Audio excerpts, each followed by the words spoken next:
Freeride-Bikes sind tot?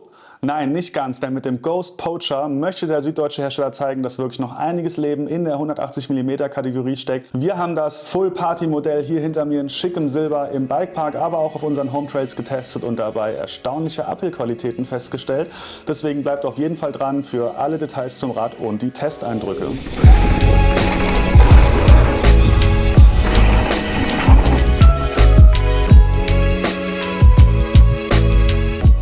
Also zunächst zu den Rahmendetails und ja, wir haben es schon gesagt, 180 mm an der Front, 180 mm am Heck. Damit meldet sich Ghost auf jeden Fall zurück im Freeride-Segment. Aber nicht nur das, sondern spannend ist auch der neue Look, den das Poacher bietet.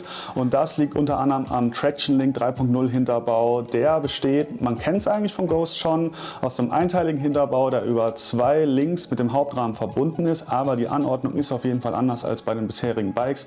Der Dämpfer liegt jetzt waagrecht, ganz knapp über dem Tretlager, also sehr tief im Rahmen, ist im Tretlagerbereich und Unterrohr quasi versteckt. Das sorgt für einen super tiefen Schwerpunkt und soll sich einfach gut bei Rädern dieser Federwegsklasse machen, bei hohen Geschwindigkeiten einfach ein agiles und schönes Fahrverhalten garantieren. Ist sicherlich etwas, was man irgendwie erwarten würde, dass wir das zukünftig auch in der restlichen Modellpalette von Ghost entdecken.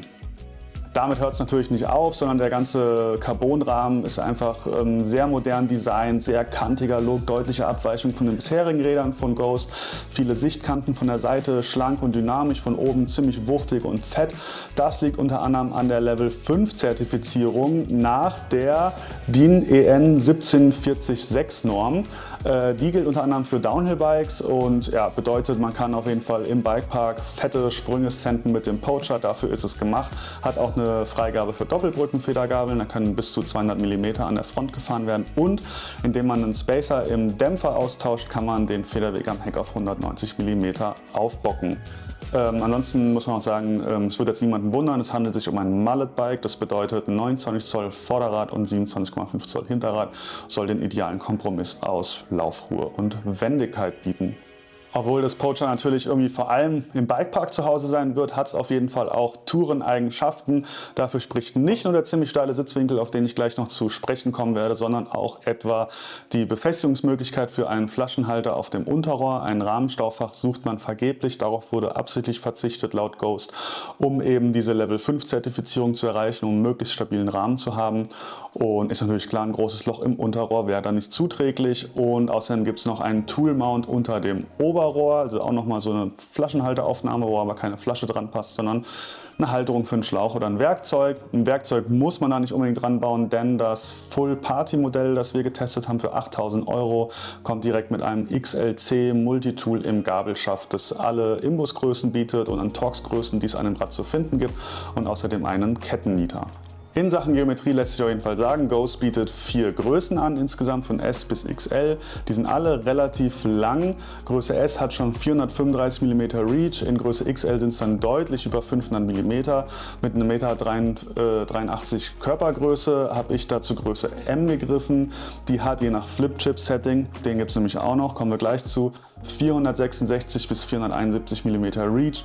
Das ist so ein bisschen kleiner, als was ich jetzt normalerweise im Enduro- oder Downhill-Bereich fahren würde, aber passt für mich ganz gut zu dem gedachten Einsatzbereich. Soll er irgendwie ein verspieltes und spaßiges Freeride-Bike eben sein und ist auf jeden Fall was, auf dem ich mich sehr wohl fühle.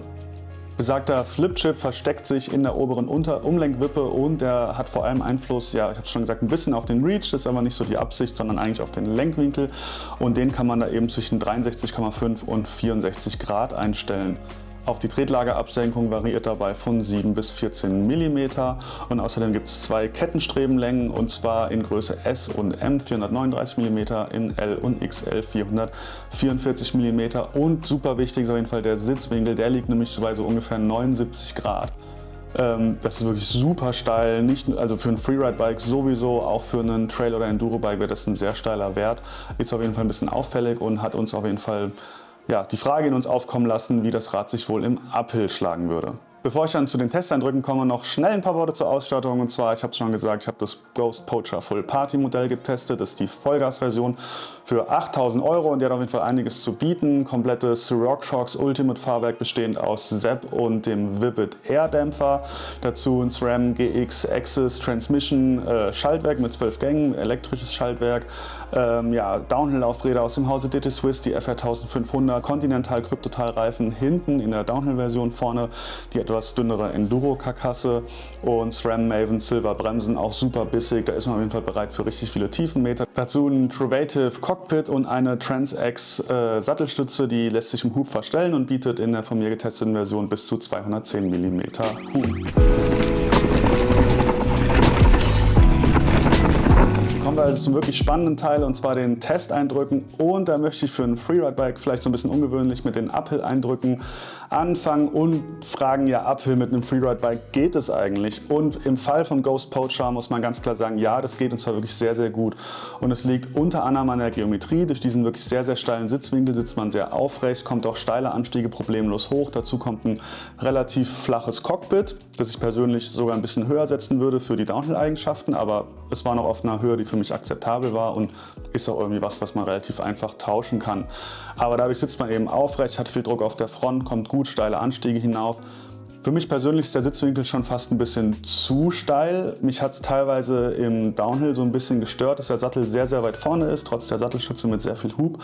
Und wenn man mal so eine ebene Traverse fährt, einfach mal einen Radweg, vielleicht ein paar Kilometer bis zum Anstieg, dann wird man eben sehr nach vorne gekippt und kriegt sehr viel Last auf die Hände. Also für mich hätte es auch ein bisschen flacher sein können, aber ja, es hat eben die erwähnten Vorteile, wenn man mal wirklich steile Anstiege rauf muss.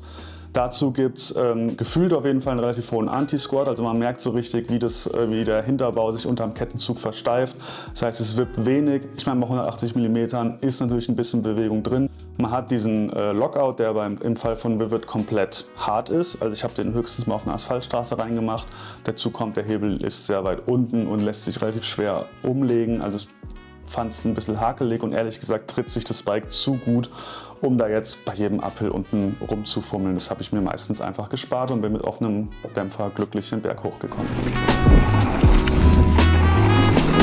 Gemacht ist das Ghost Poacher aber natürlich für den Downhill und Freeride und Enduro Einsatz, und ich nenne so viele Kategorien, weil so genau kann man das irgendwie am Ende gar nicht sagen. Es fühlt sich auf jeden Fall nach 180 mm an, trotzdem ist das Rad auf jeden Fall aktiv. Das liegt unter anderem daran, dass der Hinterbau frühzeitig eigentlich viel Gegenhalt bietet. Der spricht sehr sensibel an.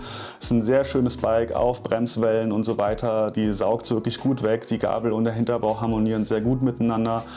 Gleichzeitig, wenn man in den Absprung geht, dann bietet es eben diesen Gegenhalt, poppt schön in die Luft, fühlt sich irgendwie relativ leichtfüßig an. Mit 17,2 Kilo ist es jetzt nicht super leicht. Das liegt natürlich an den vielen Downhill-Anbauteilen, aber trotzdem fand ich, war ein leichtfüßiges Rad. Es hat erstaunlich viel Laufruhe. Ich bin es in Maribor zum Beispiel im Vergleich zu einem richtigen Downhill-Race-Bike gefahren und im Bikepark, also jetzt nicht auf der Weltcup-Strecke, und trotzdem war ich überrascht. Es hat teilweise sehr, sehr schnelle, völlig ausgewaschene und mit Bremswellen übersäte Geraden. Und ich bin back-to-back zwischen Downhill-Bike und Poacher gewechselt und war super überrascht, wie sicher und laufruhig das Rad liegt. Das macht ja echt super viel Spaß, schont auch die Hände und geht auch gut in die Kurve. Wer schralten will, der kommt auf jeden Fall auf seine Kosten. Das liegt an einer recht ausgewogenen Geometrie, würde ich sagen. Man steht gut im Bike drin. Gleichzeitig auch an der Steifigkeit. Die ist nämlich ziemlich hoch. Und im Bikepark ist es auf jeden Fall was Positives, würde ich sagen. Also das Rad, wie gesagt, lässt sich super schnell umlegen, ist sehr, sehr direkt, lässt sich sehr direkt und spitz in Kurven reinfahren.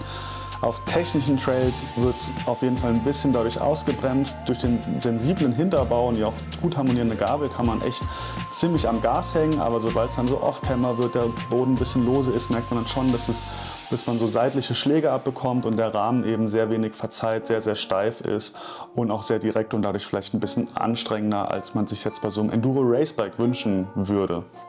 Kommen wir also zum Fazit und da muss man mal sagen, das Ghost Poacher zeigt so ein bisschen, wo sich vielleicht die Freeride-Kategorie bei den Bikes jedenfalls im Jahr 2025 hinbewegt hat. Es ist super vielseitig. Es wildert einerseits so ein bisschen im Downhill-Terrain, also gerade mit einer Doppelbrückengabel kann man es da ganz schön knallen lassen. Ich könnte mir sogar vorstellen, dass man auf dem einen oder anderen Rennen damit ganz gut abschneiden würde. Gleichzeitig im Bikepark, ja, es ist straff und direkt und agil und poppig und einfach ein super spaßiges Freeride-Bike, wie man es eben sich so wünscht. So ein Bikepark-Shred-Bike. Und gleichzeitig tritt es sich wirklich gut und wildert ganz schön im Enduro-Segment. Es wäre vielleicht jetzt nicht meine erste Wahl für irgendeine super lange Enduro-Tagestour, aber wenn das Rad ist, was man hat, dann kann man das auf jeden Fall problemlos machen und wird damit auch glücklich werden. Klar, ein paar Abstriche macht man hier und da, aber insgesamt ist es ein sehr, sehr guter Allrounder in der 180 mm Kategorie, was auf jeden Fall immer seltener wird. Habt ihr noch Fragen oder Anmerkungen? Hat euch das Video gefallen? Ja, postet auf jeden Fall in die Kommentare, lasst ein Like da, drückt das Glöckchen. Wir haben immer super aktuelle Tests und würde mich freuen, euch hier auf dem Kanal wiederzusehen. Bis zum nächsten Mal. Haut rein!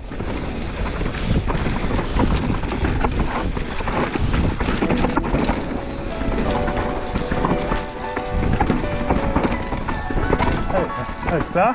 Die wollen wir. Okay. Alter. Ja.